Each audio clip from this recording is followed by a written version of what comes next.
दुबे जी में आया पावर। हाँ जी, नहीं नहीं सुजाता पांडे जी, देखिए बहुत मुश्किल हो रही थी, इंतकाल हो गया था, गमगीन थे, एकदम परेशान थे, और अब बीजेपी ने एक बार फिर से उनको खुश कर दिया है। उनके चेहरे पर बत्ती सी देखिए आप, ऐसे चमक रही है बिल्कुल वैसे जैसे वो याकूब मेमन के यहाँ पे वो टिम टिम टिम टिम लाइटें चमक रही थी। हाँ नेताजी शुरू हो जाइए। लेकिन इसमें मेरे 3 सवाल। नहीं पांडे, नहीं सुजाता पांडे जी आप बिल्कुल नहीं, मेरे एक साथी गम से उबर कर आए हैं, मैं उनका साथ देना चाहती हूँ, बीजेपी ने उस गम से उन्हें उबारा है।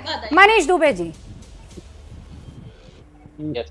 मैडम पहली बात तो अतुर्मान जी जो हमारे बैठे हुए, आपको बताओ बड़े मस्जिद में 1984 तक ऐसा नियम था कि किसी को भी अपनी मजार को सुंदरीकरण करना है तो कुछ पैसे दे के नियम के माध्यम से वो लोग अलाउ करते थे। अभी यहाँ पे याकूब जी का जो ये फंस गया, भी वहाँ पे भारतीय जनता पार्टी। मनीष दुबे जी प्लीज, याकूब जी अरे ऐसा कीजिए आप, उनका ताबीज पहन लीजिए बना के, अच्छा कर रहे हैं आप याकूब जी। मनीष दुबे जी ऐसा कीजिए, आप वहाँ पर जाइए। नहीं आप बहुत अच्छा कर रहे हैं, बहुत अच्छा कर रहे हैं, आपको ये करना चाहिए। मनीष दुबे जी मेरी बात सुनिए, आप मेरी बात सुनिए, आप यहाँ पर बैठिए मत, आप अपना टाइम क्यों वेस्ट कर रहे हैं। याकूब मेमन के वो बड़ा कब्रिस्तान कहाँ है वो जरा मैप में डालिए, सीधा वहां पर जाइए, उसकी मिट्टी को कपड़े में बांधिए, ताबीज बनाइए और गले में पहन लीजिए। इतनी मोहब्बत प्रभु आपको एक आतंकवादी से, इतनी मोहब्बत, या छोड़ दीजिए आप अपना घर बार त्यागिए और आप याकूब मेमन जी की कब्र के वहां पर बैठकर दिन रात डफली बजाइए, ठीक है। और वहां उनकी कब्र पर मक्खियां अगर आ रही हो तो वो पंखा कीजिए। आप यहाँ पर क्यों बैठे हैं, आप एनसी में काहे टाइम वेस्ट कर रहे हैं, एनसीपी में टाइम वेस्ट मत कीजिए, आप फौरन प्रभु उठिए और जाइए वहां पर। रिक्शा में जाना चाहते हैं तो उसका पैसा मैं दे देती हूँ सर, किराया मैं दे देती हूँ, पहुंचिए आप यहाँ पर, नहीं टाइम वेस्ट कीजिए आप सर। ये क्या बोलेंगे, जो 12 बम ब्लास्ट हुए थे हिंदू बहुल इलाकों में, 13वां बम ब्लास्ट किस लिए कराया गया था, वो तुष्टिकरण की राजनीति की पराकाष्ठा थी। अरे भूलिए मत, रेडियो से ऐलान, मैंने मौका दिया था दुबे जी आपको, राजनीति करना आपका हक है। सुजाता पांडे एक सेकंड रुकिए, सुजाता पांडे एक सेकंड रुकिए, मैं क्लैरिफाई करना चाहती हूँ। देखिए दुबे जी, राजनीति करना आपका हक है, अगर आपको कहीं भी राजनीतिक स्कोर गेन करने का मौका मिलेगा मैं छोड़ूंगी नहीं सर, मैं दूंगी। जैसे अभी बीजेपी 2015 में उस लाश को क्यों सौंपा गया, इस पर आप उनसे सवाल कर सकते हैं, ये पूरा आपका मौका है, लेकिन मैं आपको नहीं बोलने दूंगी अगर आप याकूब मेमन जैसे आतंकियों का महिमा मंडन करेंगे, कतई नहीं बोलने दूंगी मैं सर। महिमा मंडप नहीं कर रहे मैडम, हेलो आप महिमा मंडप नहीं कर रहे हैं। हेलो मैं बोलिए। अरे मुझे लाइव भेज दे। हेलो किशोर जी, हेलो, मैं मुझे लगा यहाँ टाइगर मेमन का फोन आ गया। हेलो मैं टाइगर मेमन बोल रहा हूँ। किशोर जी क्या आप अरे मैं बात कर, नहीं आप मुझे बात तो करना। हाँ बोलिए। सुजाता जी एक सेकंड रुकिए, सुजाता जी रुकिए, एक मिनट हाँ तिवारी सुजाता जी मैं बात कर लेता हूँ। मनीष जी को बेचारे को कोई बोलने नहीं दे रहा, बेचारा भी हो गया। अरे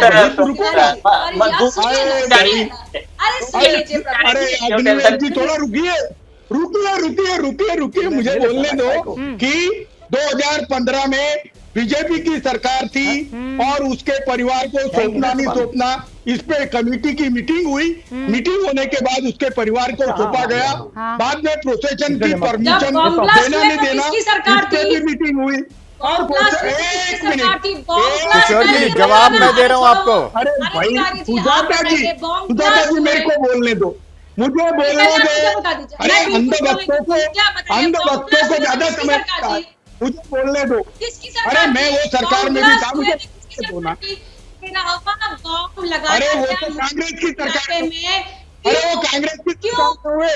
रुको अरे सुजाता जी रुकिए ना, सुजाता जी एक सेकंड रुकिए। हाँ नहीं किशोर जी 30 सेकंड का टाइमर लगा रही हूँ मैं, ठीक है, आपको कोई नहीं रोकेगा टोकेगा।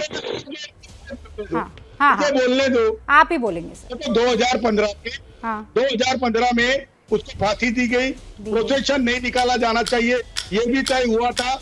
उसके बाद भी प्रोसेशन निकला, लाखों लोग शामिल हुए, बाद में वहां पे मजार नहीं बननी चाहिए, इस पे भी डिस्कशन हुआ। 4 महीने के बाद परिवार को मजार बनाने की परमिशन दी गई और मजार की मरम्मत की गई, तो ये मार्च 2022 में की गई। तो केयर टेकर ने सब किया है और जो भी लोग शामिल है उनको जेल में डालना चाहिए। मजारों का सौंदर्यकरण, आतंकी के कब्र का सौंदर्यकरण करने वालों को अगर सरकार कोई गंभीर शिक्षा का प्रावधान करती है तो उसके लिए भी मेरे पार्टी का समर्थन है। अगर मेरे पार्टी के आपका तो समर्थन है। और मनीष दुबे जी अगर उपवास पर बैठ गए तो, भूख हड़ताल पर बैठ गए तो समर्थन वापस ले लिया शिवसेना से, फिर क्या करेंगे आप? आतंकी का कोई धर्म नहीं होता, आतंकी का कोई धर्म नहीं होता। धर्म, मैंने तो धर्म का जिक्र ही नहीं किया है। ये धर्म कहाँ से आप बीच में ले आते हैं? 50 बार बोले हैं पढ़ने लिखने वाले छात्रों को राजनीति से दूर रहना चाहिए, हैं? पढ़ाई लिखाई में ध्यान लगाओ, IAS बनो और देश को संभालो। धर्म कहाँ से? मैंने कहा धर्म की तो राजनीति है। अरे मैंने मनीष दुबे जी का जिक्र किया, वो भूख हड़ताल कर लेंगे। अगर आपने वहां पर जो तीमारदारी कर रहा था कब्र की, उसको जेल भेजने की बात की, ये आपसे दूर हो जाएंगे, फिर आप क्या करेंगे?